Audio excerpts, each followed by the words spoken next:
आज हम जाते हैं सिंगापुर, आज हम जाते हैं दुबई, आज हम जाते हैं यूएसए सैन फ्रांसिस्को, आज हम जाते हैं सिडनी, आज हम जाते हैं यूएसए न्यूयॉर्क, ठीक है, बार्सिलोना स्पेन।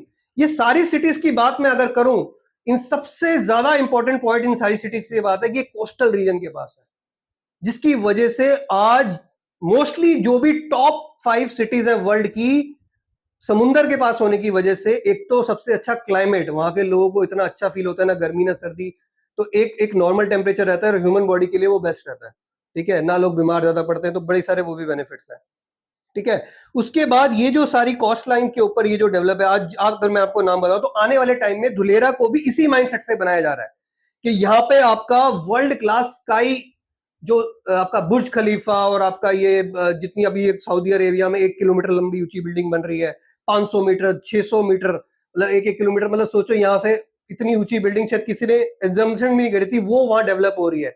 वो ही डेवलपर्स को यहाँ बुलाया जा रहा है, बाहर के डेवलपर्स को, एमआर ग्रुप को इन्वाइट किया जा रहा है वहां पे, यहाँ पर वो धुलेरा के अंदर वैसा इंफ्रास्ट्रक्चर दे, आपको इन हाउस उस लेवल की चीजें मिले।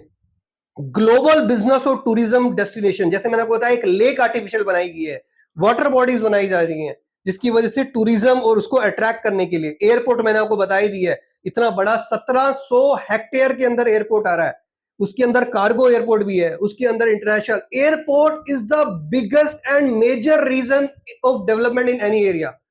अगर हम गुड़गांव से एयरपोर्ट निकाल दे तो गुड़गांव पुराना गांव बन जाएगा, जो आज से कहीं किक्कड़ के पेड़ वहां पे होते थे, ठीक है ना। एक बार एयरपोर्ट जहां से निकल गया, समझ लो वहां से इंडस्ट्री निकल गई, कॉर्पोरेट निकल गया, हर चीज निकल गई, तो वो जो एयरपोर्ट आ गया गवर्नमेंट का, तो समझ लो सारी दुनिया वहां पे इन्वेस्टमेंट अपने आप आनी ही आनी है, ठीक है।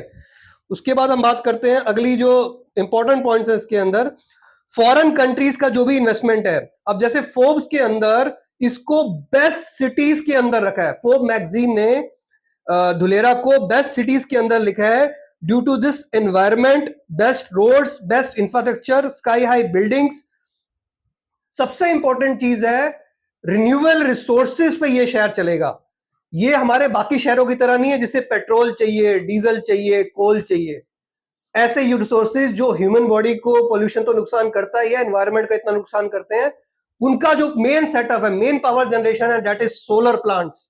बड़े बड़े सोलर प्लांट्स, मतलब इलेक्ट्रिसिटी 5000 मेगा वॉट्स की, मतलब उसके अंदर हेक्टेयर की के अंदर जो बिजली सप्लाई की जाएगी, इतनी बिजली पैदा की जाएगी सोलर के थ्रू, वाटर के थ्रू।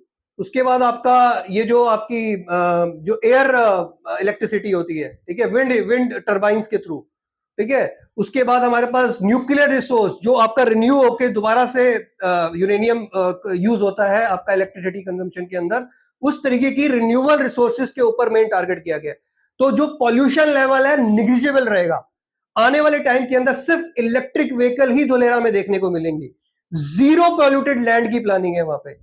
जैसे आप जाते हैं कई यूरोपियन सिटीज के अंदर, पेट्रोल डीजल की व्हीकल को बैन कर दिया गया है। आने वाले टाइम में दिल्ली ने भी प्लानिंग कर ली है, 2031 या 35 तक डीजल की गाड़ियां बिल्कुल बैन हो जाएंगी। उसके कुछ सालों बाद पेट्रोल की गाड़ियां बिल्कुल बैन हो जाएंगी। धुलेरा शुरू से ही ऐसी एडवांसमेंट करने वाला है, वहां पे जीरो पॉल्यूशन पे रहेगा। आप चाहो ना चाहो, दिल्ली के अंदर आप सिगरेट पीते भी नहीं हो तो शायद 4-5 सिगरेट आप पी रहे हो, इतना पॉल्यूशन है, ठीक है। आपकी सेहत वहां पे सबसे ज्यादा, अगर आप देखेंगे केसेस, लंग्स के केसेस आ रहे हैं दिल्ली के अंदर, मुंबई के अंदर, क्योंकि इतना पॉल्यूशन बढ़ चुका है। लोग छोड़ छोड़ के दिल्ली जा रहे हैं, दूर शहरों में जा रहे हैं, साफ हवा लेने के लिए लोग अपने हॉलीडे होम में जा रहे हैं रहने के लिए। मजबूरी है, बिजनेस है यहाँ पर उनका, तो यहाँ आते हैं वो, नहीं तो वो वहीं रहना पसंद करते हैं। तो आप समझ पा रहे हो किस लेवल पे ये सिटी प्लान की जा रही है। ट्रैफिक की समस्या, जो ट्रैफिक की समस्या है यहाँ पर है, आप देखो अभी मैं और ललित गए थे दिल्ली, आज हमें एक सिर्फ कितने किलोमीटर का डिस्टेंस था, शायद 22-23 किलोमीटर का डिस्टेंस हमें 5 घंटे में करना पड़ा। तो आप समझ सकते हो इस लेवल तक का इतनी प्रॉब्लम आ चुकी है। कोई ट्रैफिक रूल्स फॉलो नहीं करता, सब अपोजिट डायरेक्शन में आ रहे हैं, उसकी वजह से जाम और बढ़ गया है। तो आप समझ सकते हैं ऐसी परेशानियां, जब किसी, अब सोचो ऐसे वक्त में किसी की एम्बुलेंस, किसी को हार्ट अटैक आ जाए, किसी को हेल्थ इमरजेंसी आ जाए, उसका मरना निश्चित है ही है अगर वो इंडिया में रहा और ऐसे जामों में फंसा, ठीक है ना। तो ये सारी फैसिलिटीज जो ये शहर है, इसके अंदर एम्बुलेंस के लिए और जो इमरजेंसी व्हीकल के लिए एक अलग लेन बनाई जा रही है, 10-10 लेन के हाईवेज बन रहे हैं। ऐसी प्लानिंग की जा रही है ताकि आम आदमी को, इंडस्ट्रियलिस्ट को, कोई भी खास बंदा, कोई आम बंदा, किसी को किसी प्रकार की कोई भी परेशानी ना आए। ठीक है, यस, ठीक है, अलग अलग सिस्टम, 6 लेन हाईवेज, क्या रोड पे ये कितने लेन का हाईवे है? मुश्किल से 4 लेन, वो 6 लेन। हमारा नेशनल हाईवे जब 4 लेन के और वहां पे 10-10 लेन के, 8-8 लेन के हाईवेज बनेंगे तो परेशानी कैसे आ जाएगी? आ ही नहीं सकती। इतनी जहां पे एक टाइम पे 10 गाड़ियां ऐसे चल सकती हैं तो परेशानी आने नहीं वाली किसी भी प्रकार की। बट बाई चांस अगर पानी भर जाए रोड पे तो बाद में ये सब करेंगे एडजस्ट। ठीक है, ठीक है। तो आपने अगला अल्टीमेटली अगर आपने दुबई, न्यूयॉर्क, सिंगापुर, हांगकांग ये देखा है ना, तो बस अगर ये सोचो इंडिया के अंदर वैसा शहर अब बनने जा रहा है। ठीक है, फॉरेन कंट्रीज बहुत इंटरेस्ट ले रही हैं। ठीक है, उसके बाद जो डिस्टेंस है, जो मैंने आपको बताया है, सफाई होगी, चाहे वो वाइडर रोड्स होगी, रिवर आ रही है मिडल के अंदर, पूरी की पूरी सिटी को कवर कर रही है, कोई ट्रैफिक की प्रॉब्लम नहीं आ रही। ऐसे कैमरास लगाए जाएंगे जो सिर्फ रेड, ऐसे नहीं रुकेंगे कि एक गाड़ी है तो रेड लाइट होगी रुक गया, वो एआई बेस्ड ट्रैफिक कैमरा है, वो कनेक्ट कर लेगा हर एक गाड़ी को कि यहां जरूरत भी है कि नहीं रेड लाइट की। वो ऑलरेडी इनबिल्ट वहां पे इस तरीके की इलेक्ट्रिफिकेशन होगी कि आपकी पहले ही एडवांसमेंट पता चल जाएगी, इस रोड पे इतनी गाड़ियां चल रही है, इस पे इतनी गाड़ियां चल रही है, इस पे इतनी गाड़ी चल रही है, इस पे इतनी गाड़ी चल रही है, उस हिसाब से ट्रैफिक मैनेजमेंट होगा।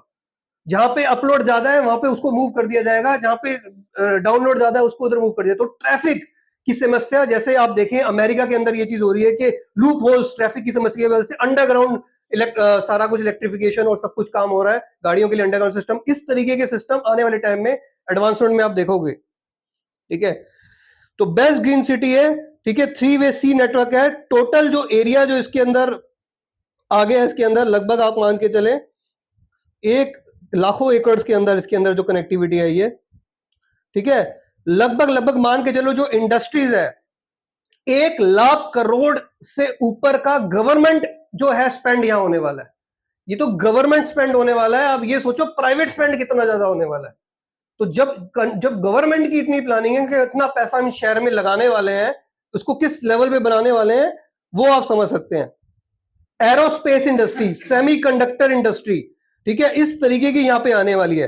ठीक है, ग्रीनफील्ड और स्मार्ट सिटी के, ग्रीनफील्ड स्मार्ट सिटी और स्मार्ट सिटी में तो मैंने आपको डिफरेंस बता ही दिया। ठीक है, उसके बाद मेट्रो आ रही है।